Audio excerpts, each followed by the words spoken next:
Bonjour Carole Aubertin, est-ce que vous pouvez vous présenter? Oui, donc je suis Carole Aubertin, je suis infirmière et cadre de santé en médecine intensive réanimation au CHU d'Angers.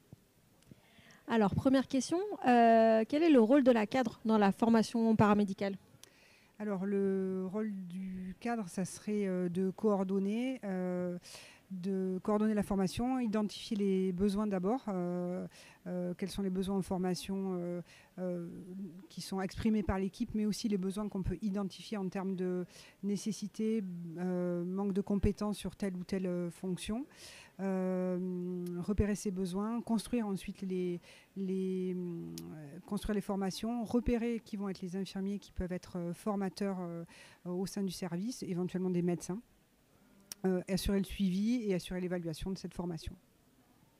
D'après vous, qui devrait être l'initiateur d'une formation paramédicale?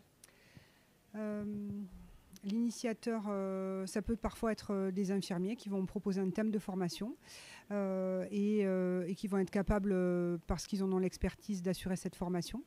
Ça peut être aussi les médecins qui vont identifier un besoin par manque de compétences sur telle ou telle technique, une nouvelle technique qui serait arrivée dans le service et qu'on ne maîtrise pas et qui identifie qu'il y aura besoin de former des infirmiers.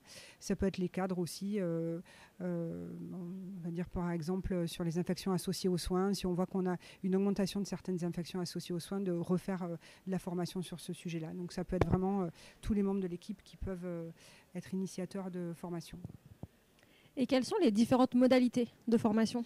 Il faut savoir, je pense, vraiment varier les modalités pour toucher le maximum de personnes dans les services.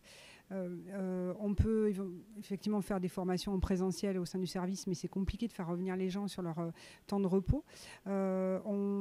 Ces temps en présentiel, on peut les filmer pour qu'ils puissent être retransmis en visio ou enregistrés sur une banque qui centralise toutes les vidéos de formation. Mais il y a des choses qu'on peut faire qu'en présentiel, comme des ateliers de montage de dialyse, d'ECMO, des ateliers de simulation. Et puis, il y a des formations qui sont plus à visée de tutorat, où on va encadrer des jeunes infirmiers. Et là, ça va être des formations très individualisées avec un tuteur et un jeune infirmier. Donc il faut, je pense, vraiment varier les modalités pour s'adapter à tous les types de besoins en formation.